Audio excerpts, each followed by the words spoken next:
Size çok kısa bir şey anlatmak istiyorum. Her şarkının bir hikayesi vardır. Her şarkının bir yazılış sebebi vardır. Biz arkadaşlarla hazırlanırken şu şarkıyı repertuara almak istedim. Ve biraz araştırmak istedim şarkının nedenini. Bilirsiniz ki sözleri Yusuf Hayaloğlu'na aittir. Yusuf Hayaloğlu gurbetteyken babasının ölüm haberini alır. Ve memleketi Dersim'e gelir. Gelir gelmez mezarlığına gider. Bir de bakar ki bir sürü yeni mezar vardır. Ve dolayısıyla hangisi babasının mezarı olduğunu anlamaz. Bilmediği bir mezar başına diz çöker. Ve anlar ki babasının mezarıymış. Orada şu sözleri yazar. Arar bulur muydun beni sahipsiz bir mezar olsun. Alkışların en güzeli Yusuf Hayaloğlu'na gelsin.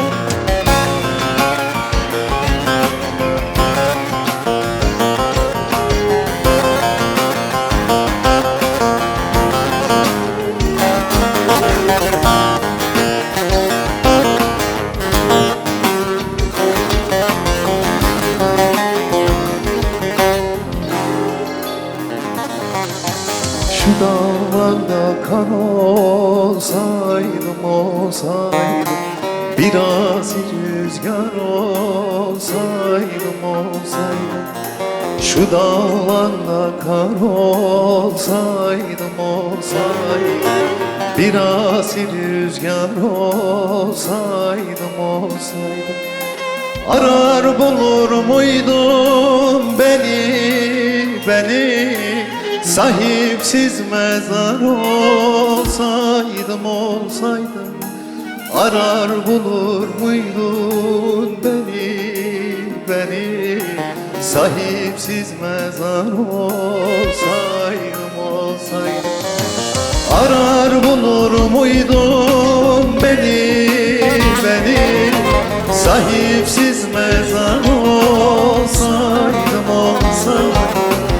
Arar bulur muydun beni sahipsiz mezar olsaydım.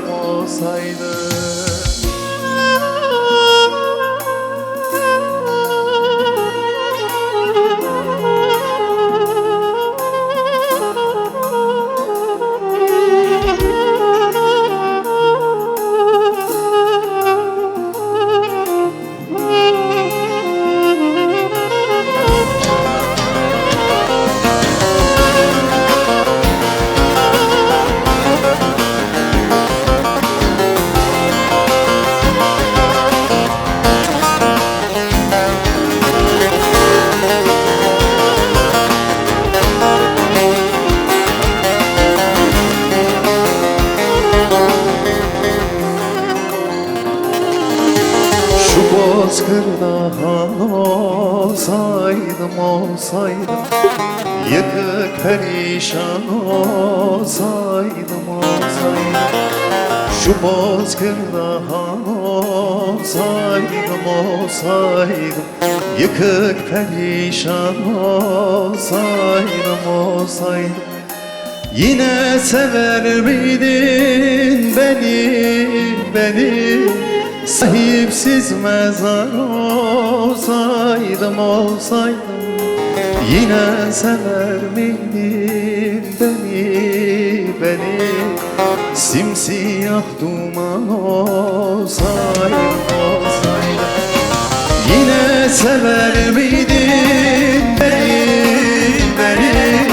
simsiyah duman olsaydım.